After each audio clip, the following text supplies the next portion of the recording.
Wow, there's a lot of you. How you all doing? Hi. Hi. I'm highly jet lagged, so bear with me. How many of you have been to a conference like this and heard someone give a long talk extolling the virtues of disruption? Okay, how many of you want to hear that now? Yeah, I thought so. We all need another disruption talk like I need a hole in my head. So we're not going to talk about that. We're going to talk about absorption. We're going to talk about what happens after disruption. And I'm stealing an idea here from business management theory that's been around for 30 years. Absorption capacity in the strategic network systems thinking in firms is about how companies take new information and integrate it. But what I'm doing here is saying that after disruption, in societies, not companies, we go through a process of absorbing newness into normal. And we don't really understand it as well as we need to, but today we're going to try to understand it together through some very surprising examples. Because I don't work on normal. My team and I, we work on the exact opposite of normal. This is a satellite image. I'll get away from it. From 7 years ago. From 2011, it's the looting of a World Food Program compound in Sudan, actually the contested region of Abyei. And my team and I, as part of the Satellite Sentinel project, which we managed at the Harvard Humanitarian Initiative with George Clooney, the United Nations, a bunch of other organizations, we watched from space with what is now a very common innovation for humanitarian professionals using satellite imagery, but we watched this attack from space. And what we thought we were doing was disruptive and innovative. No, we were doing something else, and it was more important than technology. We were beginning to understand how we go from an innovation to the development of normative frameworks, how we absorb that innovation into society, into systems. And it's not really about the disruption. I'll tell you what it's about. All right. So these crisis moments are actually a really good place to study how we normalize things. Stephen Jay Gould. Anyone ever heard of Stephen Jay Gould? He's a paleontologist. Yep. He came up with the theory of punctuated equilibrium, that sometimes evolution moved really quickly. Innovation in crisis, for good and for bad, can have these moments of punctuated equilibrium. And if I had 40 minutes, I'd be talking to you about this. This is the Coconut Grove fire. It, until 9/11, was the most devastating single building combustion event in the United States. 400 plus people died in Boston, where I'm from, after a football game.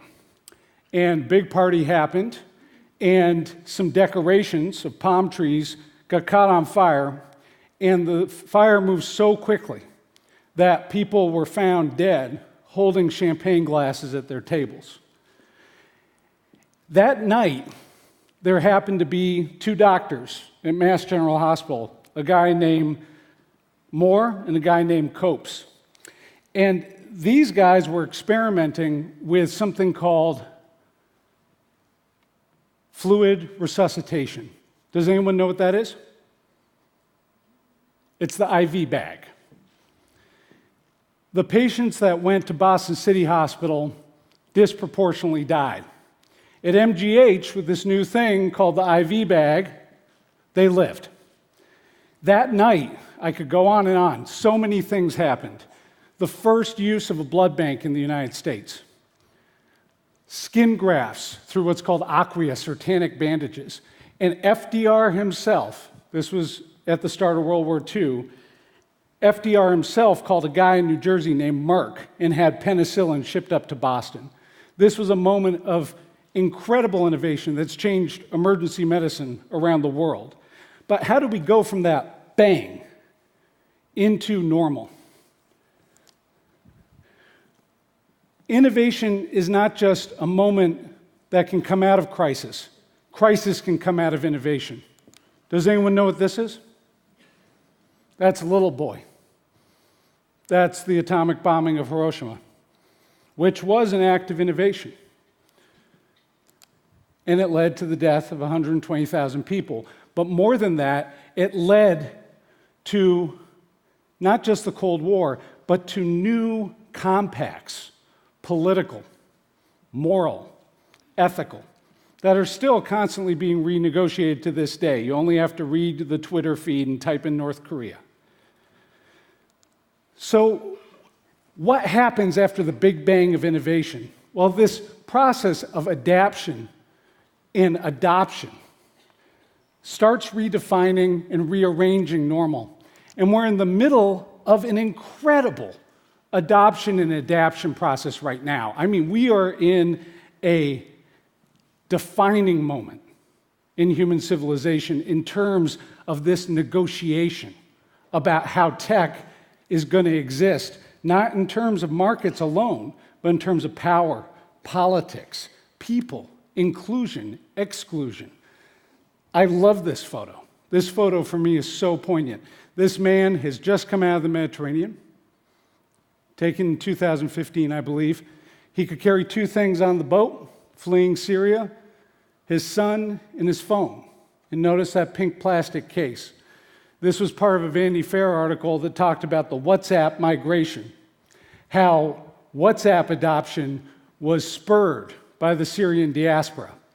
And my team and I at the Signal Program on Human Security and Technology, we're thinking about this a lot in terms of phones, in terms of data, that we really don't have a science. And we're trying to come up with a name for it. We call it teledemography, to measure how the normal is changing as populations adapt, adopt, rearrange normal in ways we can't predict, in ways which we sometimes don't even have methodologies to scientifically measure.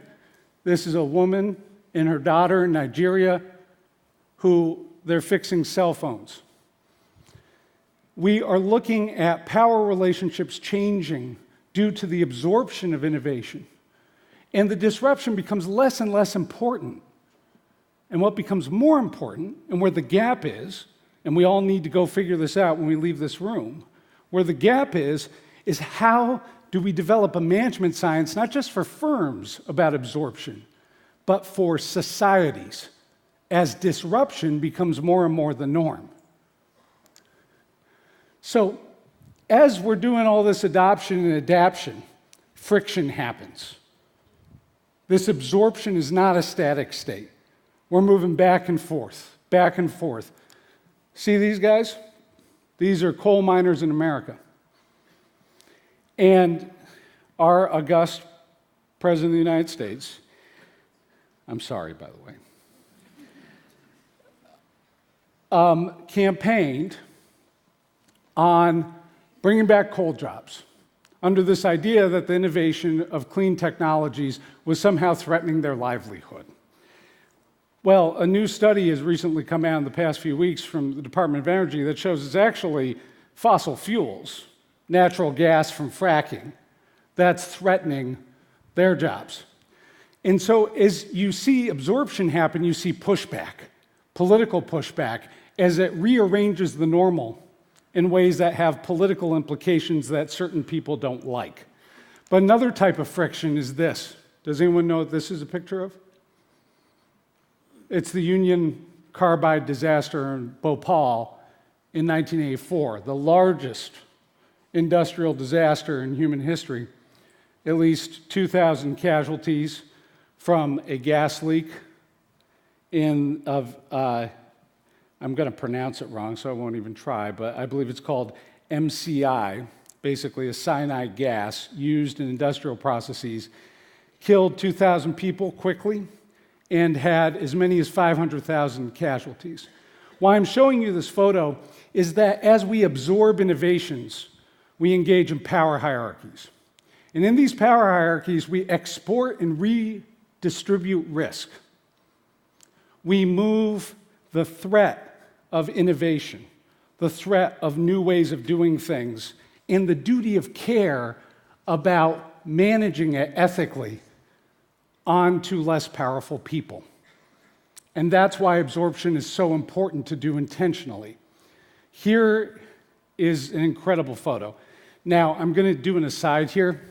Look at that guy at the back, and afterwards, I can't do a whole talk on this because I've got 5 minutes left. Google Vivian Thomas. There's an African-American man who led to the desegregation of the Johns Hopkins surgical department. That's him, whole separate story. This is a moment from what's called the blue baby procedure. The blue baby procedure happened soon after World War II when heart surgery was considered nola tangere, do not touch. So we have politics, we have power, but another part of the friction is taboos. And there was a social taboo and a clinical taboo against heart surgery.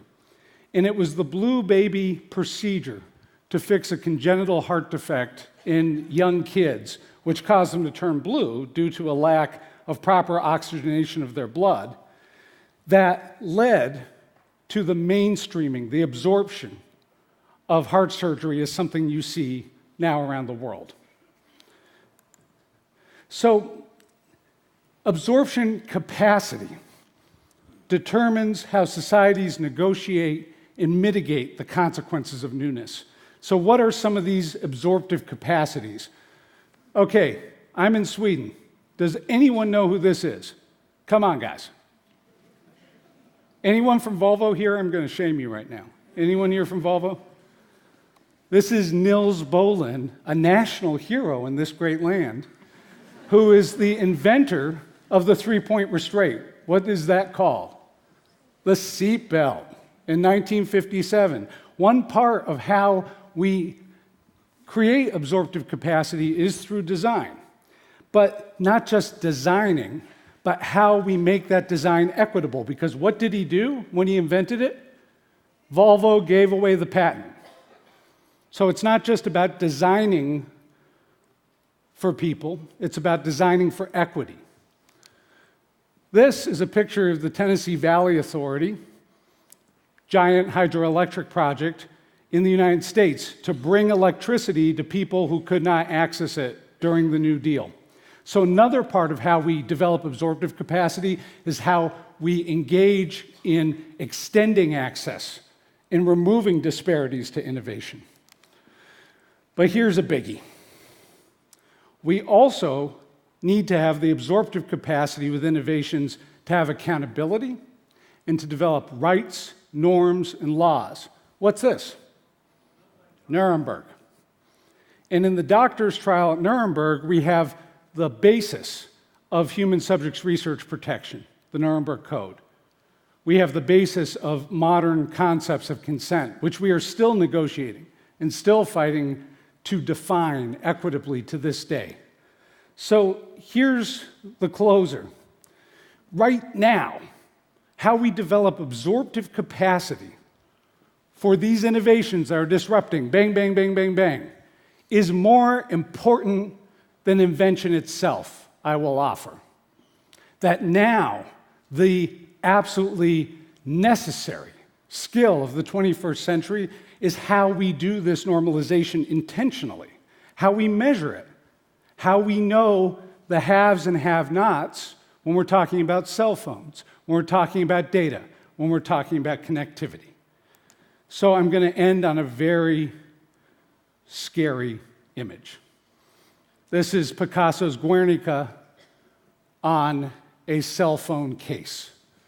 And I think it is a very powerful sort of ohm, like the end of A Day in the Life by the Beatles, to this talk, because this is the stakes. This is what it's about, ladies and gentlemen. This is our moment. That now, the Guernicas of tomorrow are not going to be on battlefields alone. They're going to happen on cell phones, on social networks. And we are not intentionally creating normative frameworks to the degree that we need them. It's time we figure out how. Thanks.